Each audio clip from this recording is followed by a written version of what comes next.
this one, it's not aimed at children. No official Nintendo seal of approval coming to this title. And I like that. The music's a random affair full of over-the-top dramatic instruments and utterly out-of-place bongo solo. There are no bongos in this game. If you hear a bass drum and you think bongo, then you need to get some better speakers. An Amiga original developed by Parsec Software and published by Innerprise in America and Magic Bytes in the rest of the world. Today we're covering the Persian Gulf Inferno. I'm a little unclear on the actual release date for this one. Back then, Innerprise actually gave the exact date of October 15th, 1989, that it would be released then, but just because they said it doesn't make it so. And why would it take magazines 6 months to review a game which, it's not like this is an RPG or something. My feeling is it was actually released early in 1990, but we'll get more into that later on. I will present you with the evidence I found for both beliefs. It would receive 2 ports, one to the Atari ST and one to the Commodore 64. The 64 version is pretty different. It would also receive a name change to North Sea Inferno for the German market. And it wouldn't actually help any because the game would eventually be banned in Germany due to its violence and subject matter.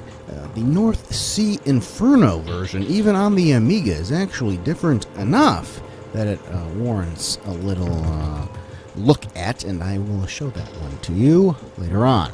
How about we start things off with a look at the original American release from Innerprise, requiring a joystick. Could we be going after the Rambo look any more here in that redhead? I'm pretty sure she's into it.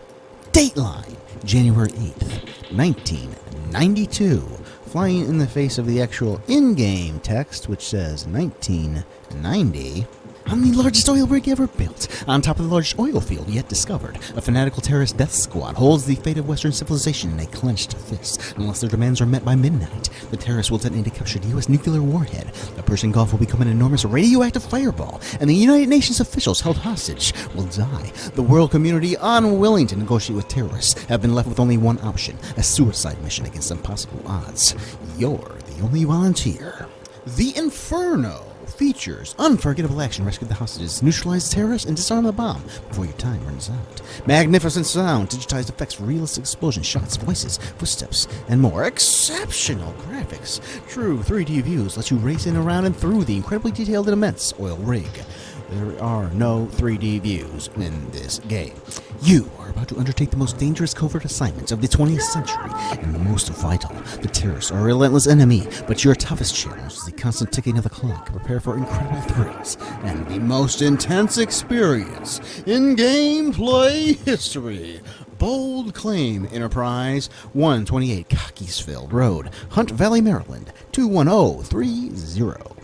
Yeah, I'd say you're right at home in Cockeysville there. So I sensed a bit of an identity crisis with this one. In-game, it actually calls it the Persian Gulf Inferno. On the box and on the disc, it just calls it Persian Gulf Inferno. And later on the box, it actually shortens it to the Inferno. So it's not exactly sure about what to call itself, is it? So the Persian Gulf Inferno is a side-scrolling action game, very much in the realm of Impossible Mission. An absolute classic on the Commodore 64, which deserves some kind of an incarnation on the 16 bits, if you ask me.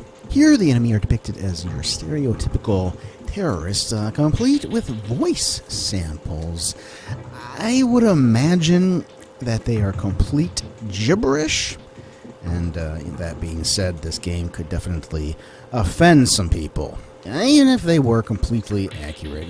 These are the types of games that often, are not liked by other people for moral reasons. I am the type, I want all kinds of games in all kinds of scenarios, real and fantasy. And if anything, the act of thinking about these things, I think, helps. A game is not going to corrupt you into being an awful person and you can play the sweetest things on earth, that doesn't make you a good one. And for me, it's one of those examples of the computer world being different from its console brethren. You know, I had an NES, I had a Genesis, I had an Amiga. What I loved about them were their differences. You weren't going to find these deep multi-disc strategy games on a console. Likewise, you weren't going to find Sonic or Mario on a computer platform. As much as some people out there think certain games match those two, they do not. A lot of people, when they think of computer platformers or side-scrollers in this instance, they have certain games that come to their mind, which I'm not going to mention here. I think of games like this because they are different from the console world. We're not trying to be Mario here. This one is not aimed at children. No official Nintendo seal of approval coming to this title, and I like that.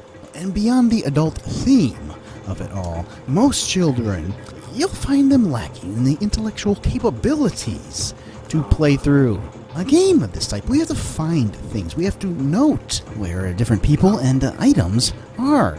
So for me, a game like this, which is an Amiga original, it doesn't tend to get the attention I think it deserves. And my father is playing a side-scroller, which he did for this one. To me, that is something that's worth getting into.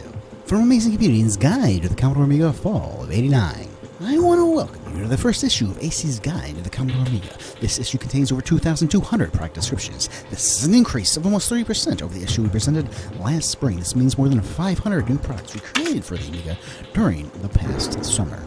Finally, the most sought-after improvement in the Amiga has arrived. Commodore Business Machines has made a firm commitment to market the Amiga. They have used names such as George Lucas, Matthew Robbins, Tommy Lasorda, the Pointer Sisters, and even Little Richard, and there are indeed commercials with those mentioned names. Persian Gulf Inferno, arcade action and role-playing, superb graphics and digitized sound, excellent story. You must save hostages and disconnect a nuclear bomb and an oil rig. Available October 15th, 1989, $39.95. So obviously this is coming straight from the company's mouth, and much like them claiming this has role-playing in it and superb graphics. I mean, they're not awful graphics, but they are not superb. I also think that them saying it would be available on October 15th of '89 is a lie. Pirates is also mentioned here. I know for a fact that came out in 1990 for the Amiga. Now, 7 months later, in May of 1990, Amazing Computing would actually review the game.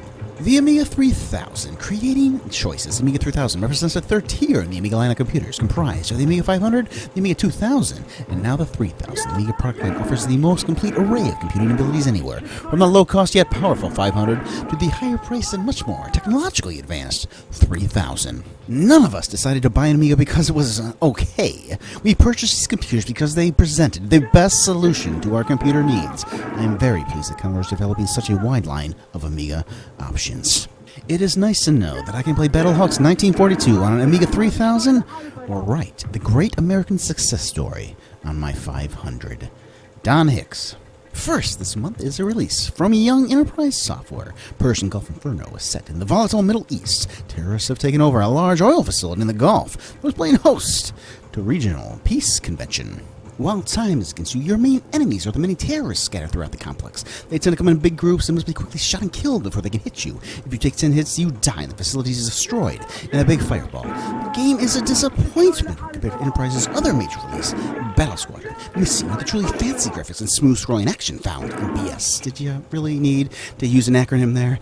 The graphics in the rest of the game appear to have been digitized, adding to the feel of fighting Middle Eastern terrorists. Their tone is very reminiscent of the chants heard during many anti-American demonstrations. The game was produced outside of Enterprise itself. Hopefully, it will be much more careful with quality control in the future. The Amiga is capable of so much more, as displayed in Battle Squadron. Don't write off the company yet. Persian Gulf Inferno can be fun to play in spite of its failures. Just don't pay full price for it. From Bradley Andrews. Piss poor review, Bradley. In spite of its failures, it's fun to play. What failures exactly are they? That it doesn't have the graphics of a different game? That's its failure? You complimented the sound. You even complimented the graphics by saying they had been digitized and that it added to the feeling of fighting the terrorists. But in the end, don't pay full price for it because it doesn't have the truly fancy graphics of Battle Squadron. Are you reviewing Persian Gulf Inferno or are you reviewing Battle Squadron? That game has no business being included in a review for this game unless it has a connection a hell of a lot deeper than the game's publisher. Battle Squadron is a space shooter from the creators of Hybris. It really couldn't be more of a different type of game. Why are you mentioning it here? God forbid I can only like and recommend that you pay full price for my favorite game ever, or a game which surpasses it. You know those puzzle games like Lemmings and Tetris? Don't pay full price for those because they don't have the graphic prowess of Battle Squadron. If you don't like the game, fine, but let's get into some greater detail about what you don't like about the game, other than comparing it with a completely separate one. For example, maybe you don't like the controls. I can definitely see some people being frustrated by them. You can get used to them, as you know, you're not going to see it obviously here with me because I've gotten used to them, but going down the stairs especially, you can end up doing a roll instead of actually going down the stairs because you have to hit the down button at exactly the right time when you're on those arrows by the stairs. If you don't do that, he just ends up rolling. Now that doesn't happen to be a big deal to me because I got used to them, but maybe instead you don't like the overwhelming, tide of enemies coming at you. You are seeing me nearly master the game. You're not seeing 30 years worth of playing this game and dying so many times. It's a hard game, and if the enemies don't get you, the time limit will. And that timer is not exactly intuitive. Starting at 23:35, you have 25 minutes before everything goes boom. Why not just put a 25-minute timer that ticks down? Why the military time? And really, in NTSC mode, you only have 20 minutes. It ticks faster than real-life seconds in NTSC mode. Meaning that despite this game coming out first in America, the actual design team was a Danish company. This thing was meant to be played in PAL mode. However, I'm playing it in NTSC mode because it plays terribly in PAL. It is annoyingly slow, the gameplay in PAL. And the faster timer shouldn't mean anything unless you're standing still. The gameplay is running a lot faster in NTSC, and I think you'll thank me for playing it there. With that timer being so short, you can't explore every nook and cranny in a run. You've got to figure out where everything is and then go straight to those points. I had to map it all. And there she is. I have never had to map a side-scroller in my life. It's not easy. You gotta guess when a new screen is coming. You move a certain way, and you're like, okay, I guess that was a screen, and then you mark it down a square on the map. It's not my first map. I screwed up and had to start over again. And this map isn't even perfect. You see on the bottom left there, there's a bunch of empty space. I just didn't map it right there, but nevertheless, I can understand where everything is, and that's all that matters. Some might say that you only really have to find a group of hostages.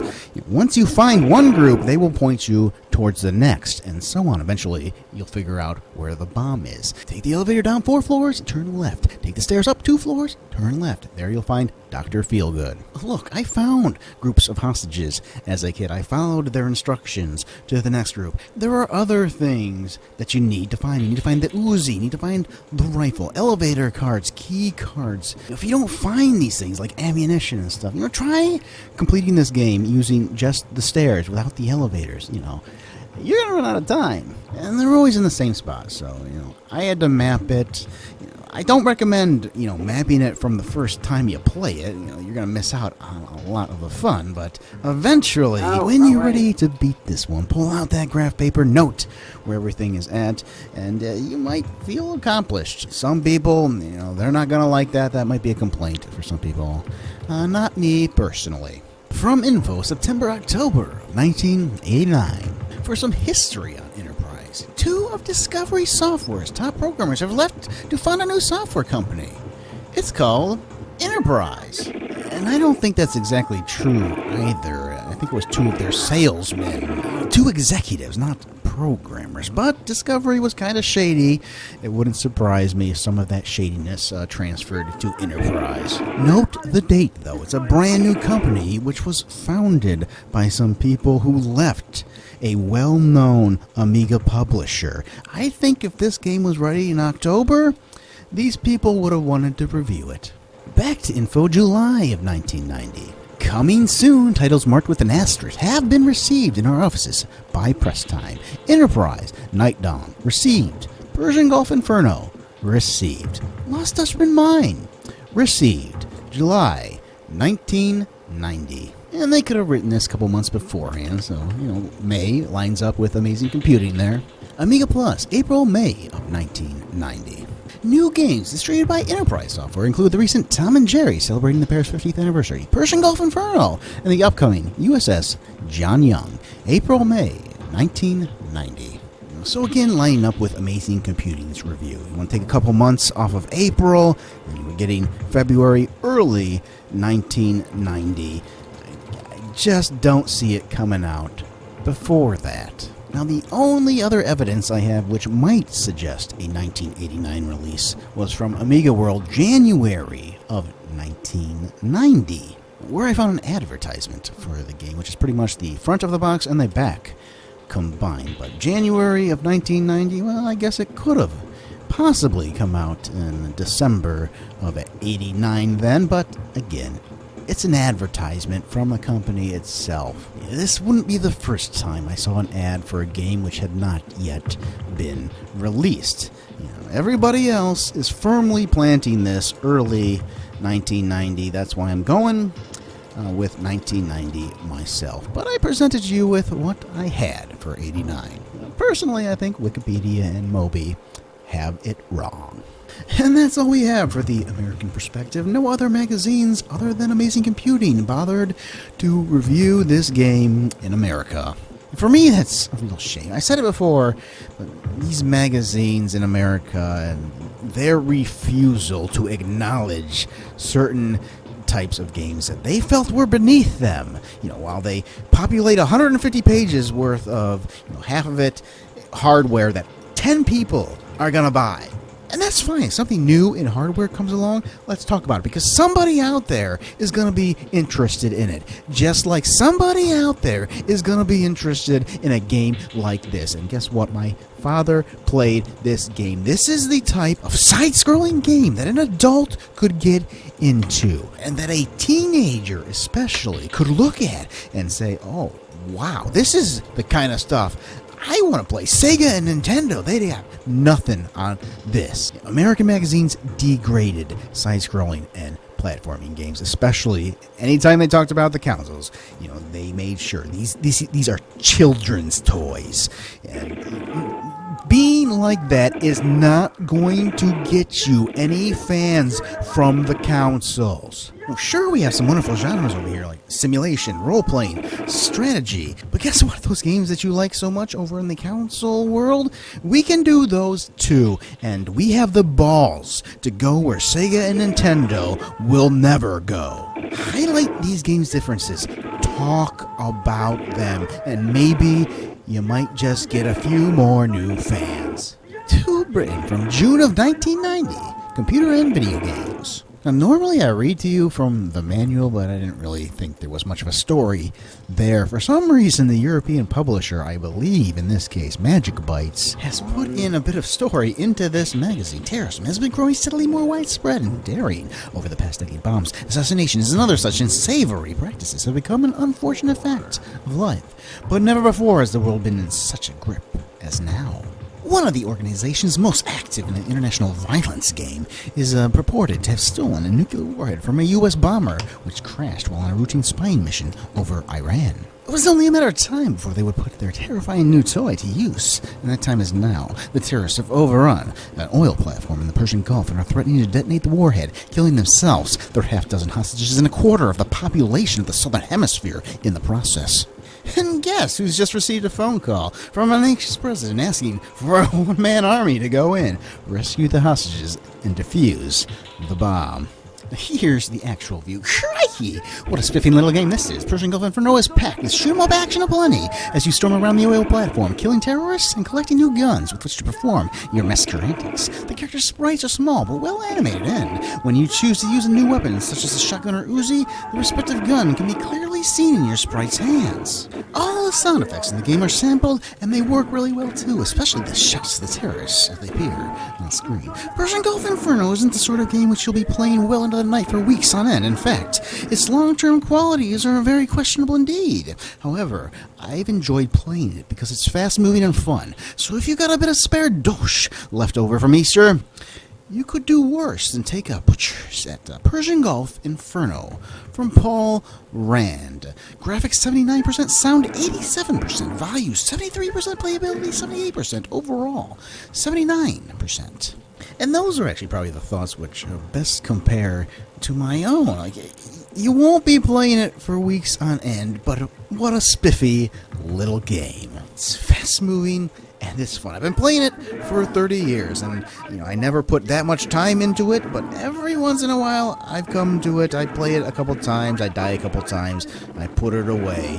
I eventually come back to it because it's a very unique game. I would probably go a little further than he went because of its uniqueness. The Persian Gulf is burning. You have failed to complete your mission. The game is over. And with that picture of an always terrifying mushroom cloud, I think it segues well into my gaming memories. This game scared me as a kid. I kind of talked about it before, that when I turned on certain games, they had an introduction that was especially loud, and that would make me frightened that somebody would wake up. But the games themselves, I was fine with. Persian Gulf Inferno kind of terrified me.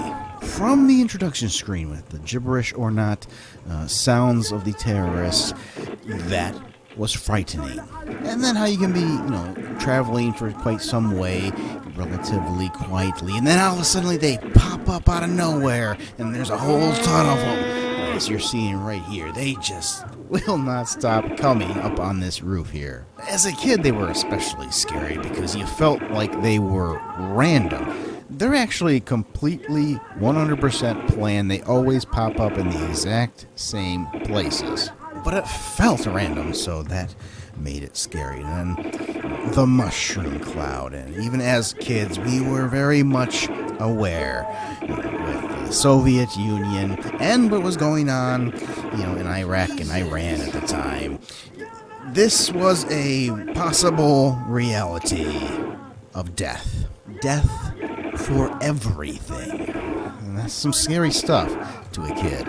Now, that doesn't mean I was too frightened to play it, especially with my dad there watching him. I felt safe there by his side. And when we got to these later areas, anytime I saw the bathrooms, I knew we were getting somewhere. This is a very detailed game, and the graphics aren't special, but where the detail lies in these rooms, oil tankers earlier on, computers here. You had a sense of where you were by what you saw. It gives it incredible atmosphere. What was scary back then as a kid turns into pure atmosphere as an adult.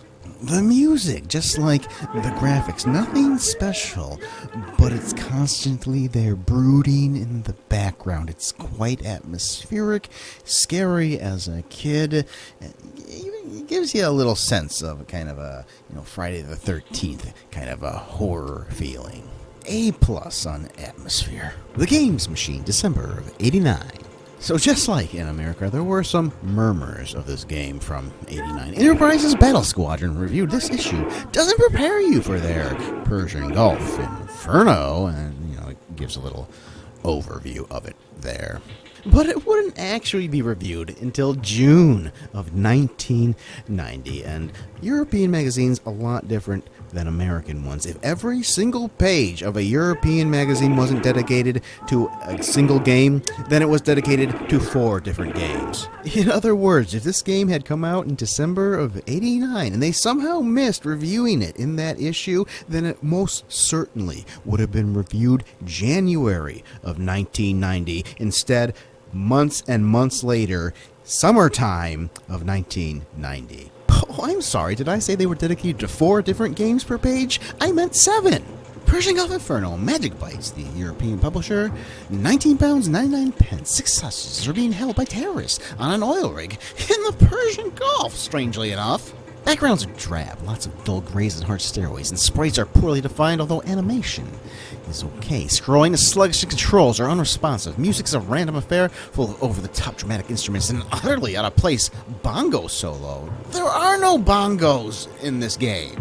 If you hear a bass drum and you think bongo, then you need to get some better speakers. Forgive me for speaking his words here, but sound effects are brilliant. Terrorists leap out you and shout, quote, "Destroy the alley fell off," the significance of which eludes me, or, quote, "Do you want a tomato juice?" unquote, in a highly excitable manner, milliseconds before you blow their brains and chests out in a spray of blood.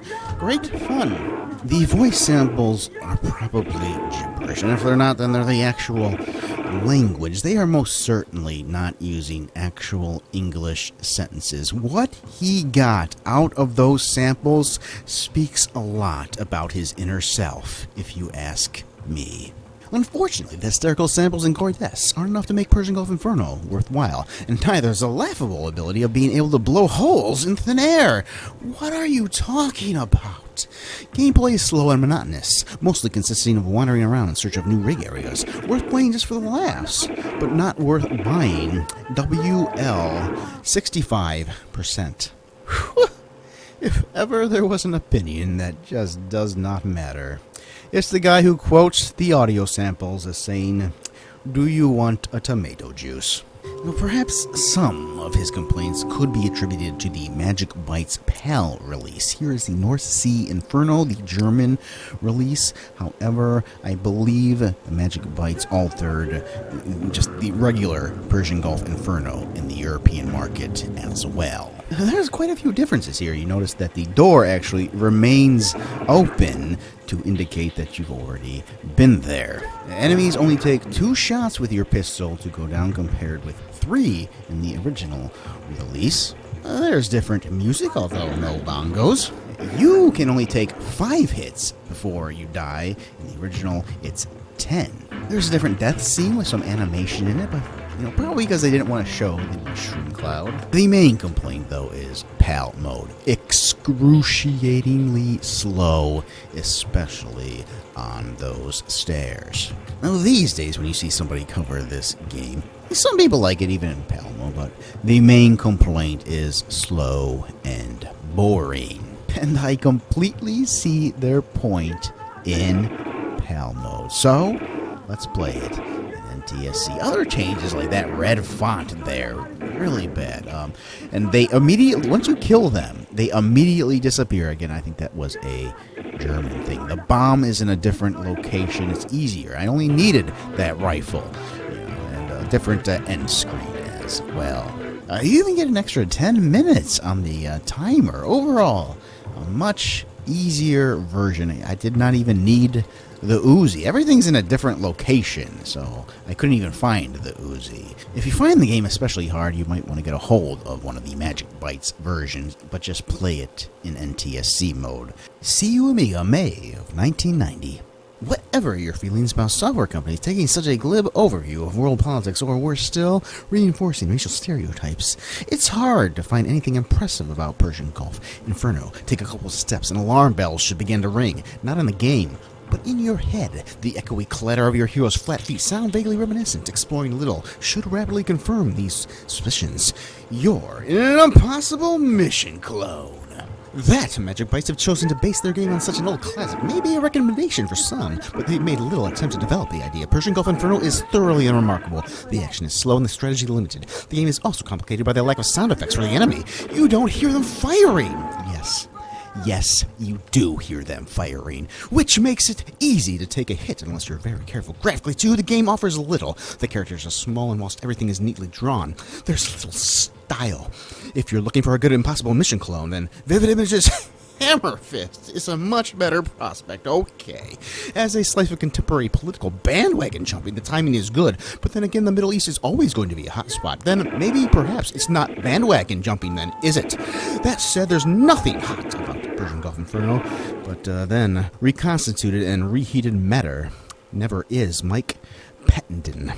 65% for sound, 72% for graphics, 73% playability, 70% last stability. Overall, 72%. Yet another reviewer who has no idea how to put his words into a percentage. Your words tell me you think this game is less than a 50%, yet you give it a 72%. But do I have any expectations for somebody who lies about the enemies not having sound effects for their guns? Oh, look, there's some. Oh, look, there's some more. Oh, and another one. Yes, they absolutely have sound effects for their weapons. The Innerprise American version and the Magic Bytes version as well.